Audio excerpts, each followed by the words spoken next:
sorte ou boa sorte? Qual é a melhor?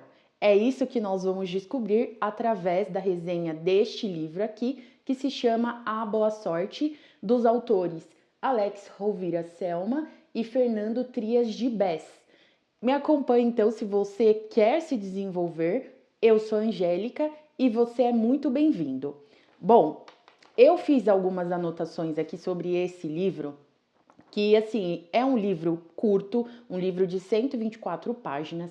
Eu consegui ler ele em uma tarde, então é um livro bem gostoso de ler, porque é um livro que ele traz uma fábula, né, nas suas páginas. Então a fábula é uma história que tem os personagens principais ali, tem os vilões, e no final você sempre tem uma lição de moral, né? E aí se torna uma leitura bem agradável, bem fácil e que te traz algumas lições. No final desse vídeo eu vou trazer uma opinião própria sobre essa leitura. Ao decorrer do vídeo, eu quero falar com você sobre os aprendizados dessa leitura e no final a gente vai tirar uma conclusão disso daí. Para começar, eu quero te falar o que significa sorte a partir da leitura do livro, né? No livro, o que é a sorte e o que é a boa sorte? A sorte, ela não depende de você.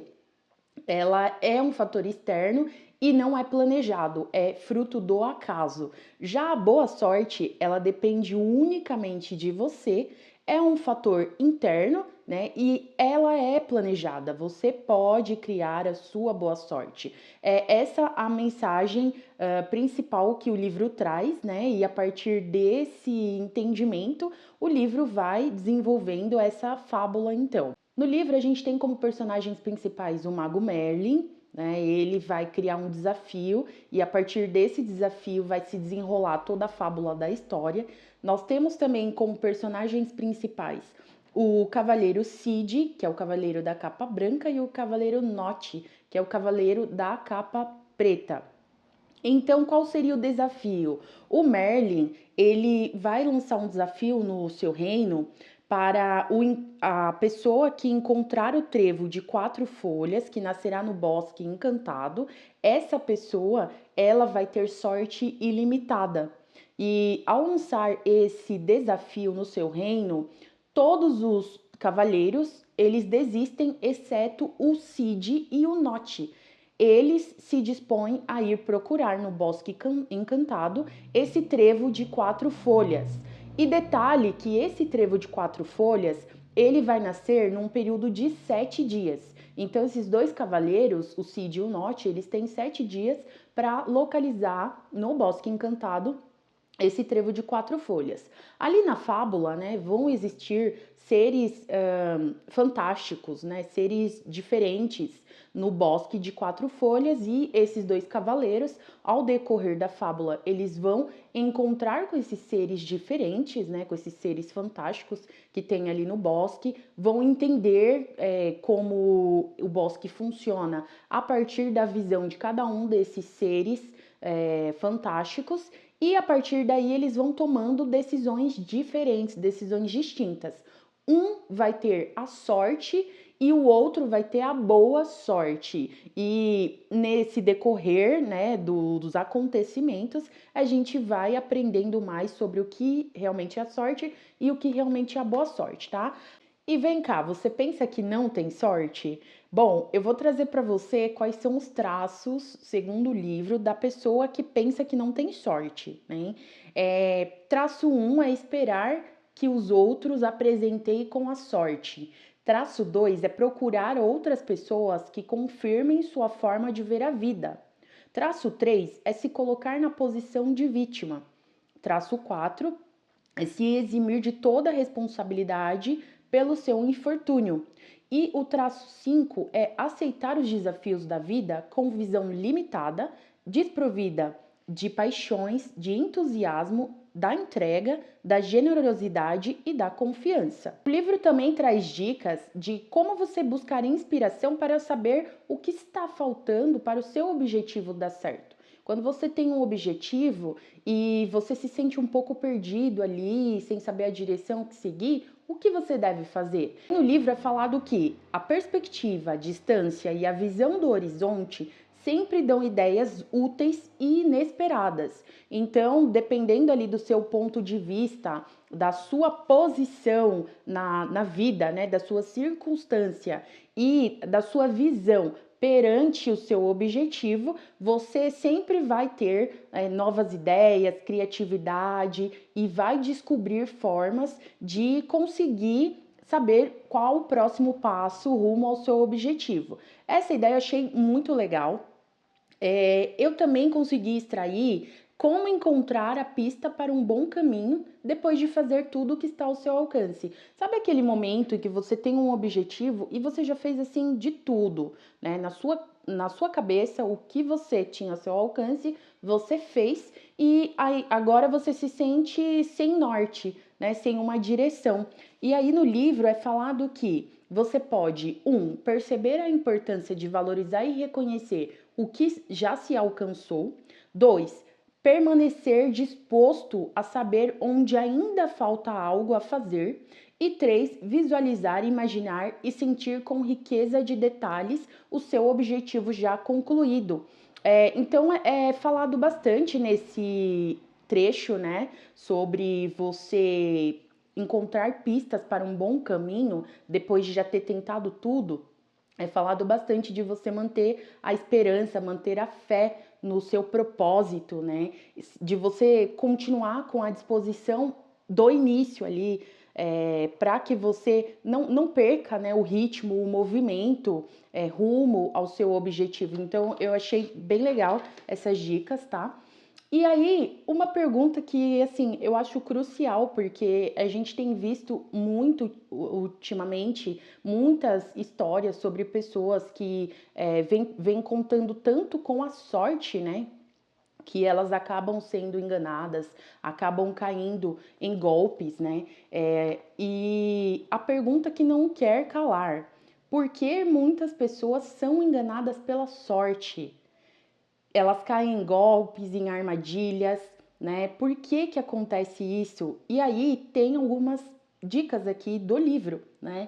Essas pessoas, elas estão tão tomadas pelo desânimo, pela frustração, pela vontade de se vingar da vida. Elas perderam a fé e a capacidade de construir algo. Elas estão tão desesperadas em ter a sorte de conquistar aquele objetivo, né? E elas acabam abandonando o objetivo em si, né? Colocar a mão na massa para realmente realizar aquele objetivo, e elas se tornam pessoas pacientes. Então, reunindo todas essas características, essas pessoas, elas acabam sendo seduzidas pela armadilha de que a sorte pode ser comprada, né, ao invés de ser conquistada. E aí, nisso, de elas acharem que a sorte pode ser comprada, elas caem em muitos golpes, muitas armadilhas aí, que se vestem de sorte, né? A gente pode citar aqui, nos tempos atuais, né, os famosos jogos online, né, que inclui aí o jogo do tigrinho, aquelas pessoas que elas gastam uma boa parte do salário delas, se não todo o salário, em jogos de azar, pessoas que jogam na loteria apenas com a esperança de que a sorte pode ser comprada. Então, essas situações se encaixam bem aqui nesse tópico que o livro trata. Mas diante de tudo isso, como não cair na armadilha de esperar pela sorte? E aí o livro traz algumas dicas aqui, né? Ele fala que você não pode perder a fé na própria tarefa, né? E que você não pode trocar o seu objetivo pelo objetivo de alguém. Então, quando alguém está te vendendo a sorte, ela tem um objetivo com aquilo, e se você acha que pode comprar a sorte, você está trocando o seu objetivo, ou seja, o foco na sua tarefa para alcançar esse objetivo, você está trocando para atender ao objetivo da outra pessoa. Isso daí eu achei bem legal também. E afinal de contas, como agir para ter boa sorte, né? Porque essa é a pergunta do milhão, né? Que o livro se propõe a responder. E aí aqui ele traz alguns insights pra gente que vale a pena prestar atenção.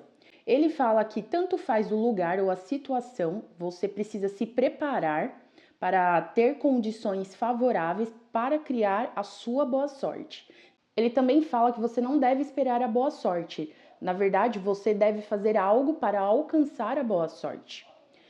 Outra ideia também que o livro traz é que a boa sorte, ela é a soma de oportunidade e preparação, e que a oportunidade, ela sempre está presente mesmo em situações de calamidade, mesmo diante do caos, mesmo diante das dificuldades, tá? E quando chega a boa sorte para você, né? Porque a gente quer saber quando que nós teremos boa sorte.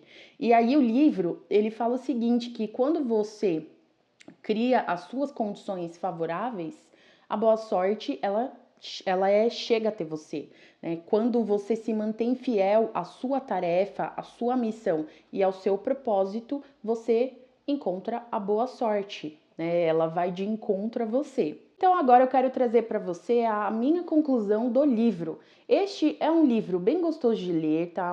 Uma leitura bem acessível, assim. Eu acredito que para quem tem mais de 15 anos já é uma leitura bacana de ler. É uma leitura compreensível, é uma leitura bem didática até, porque tem uma mensagem bem profunda, mas ela é passada de uma forma interessante de você acompanhar por meio da fábula, né?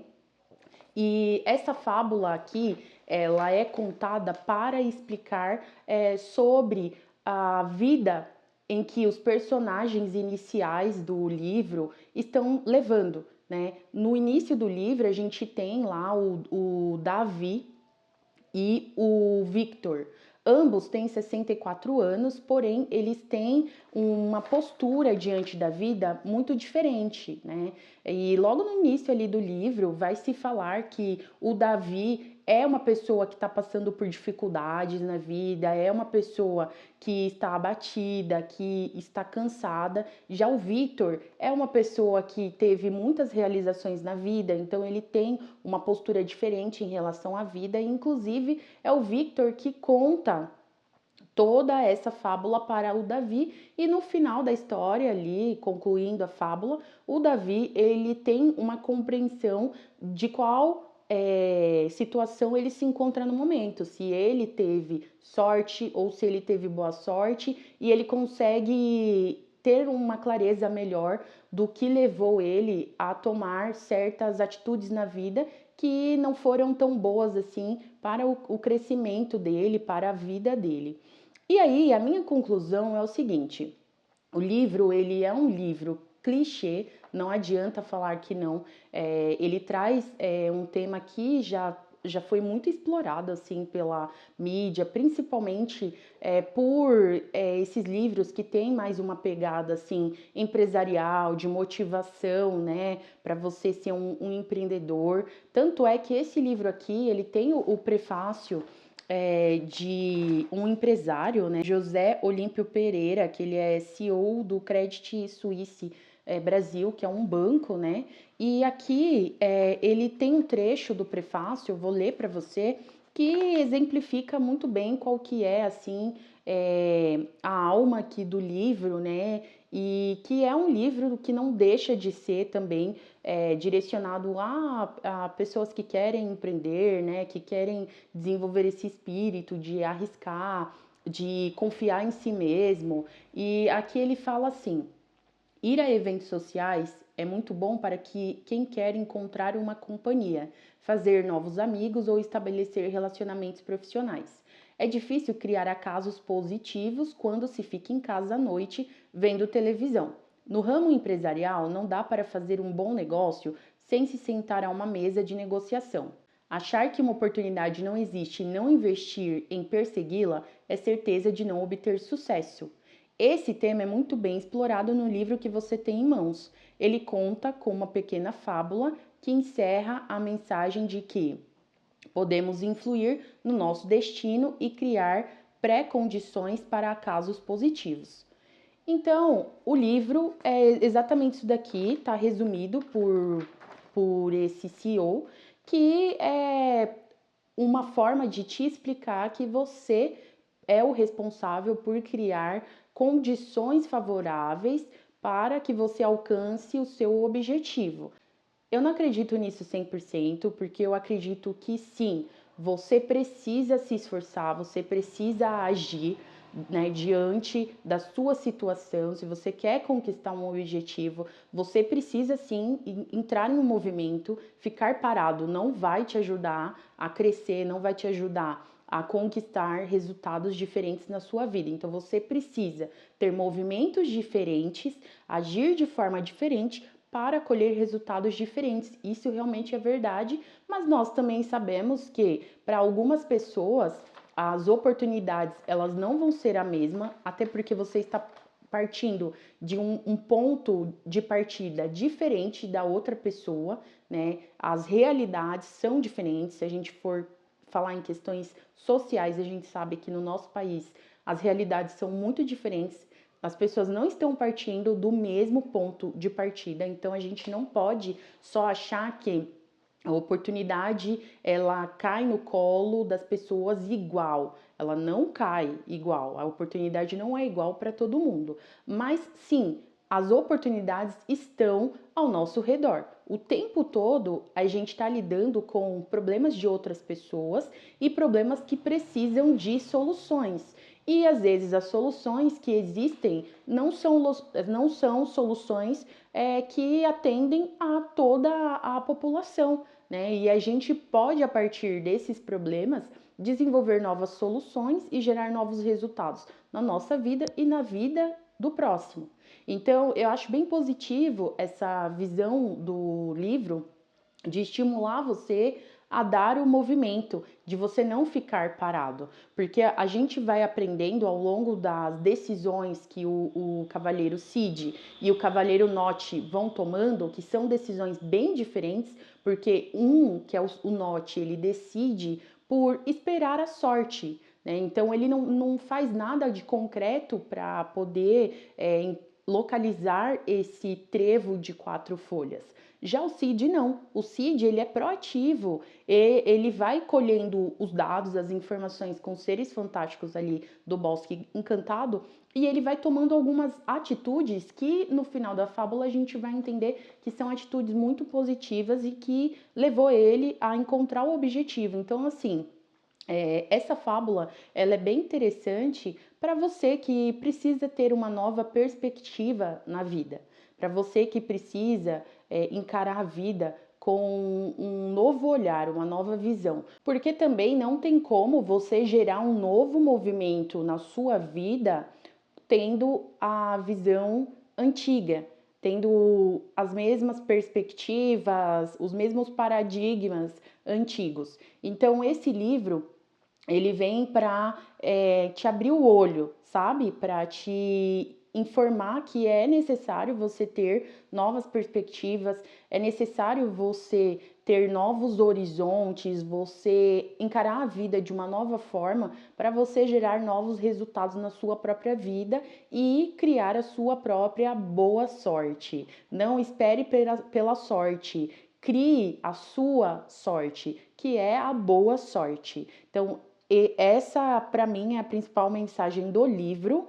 E eu espero muito que você tenha gostado desse vídeo, que tenha te ajudado no seu processo de desenvolvimento pessoal. Eu te encontro nesse vídeo aqui, ó, que eu vou deixar em alguma parte aqui da tela, e até o próximo vídeo.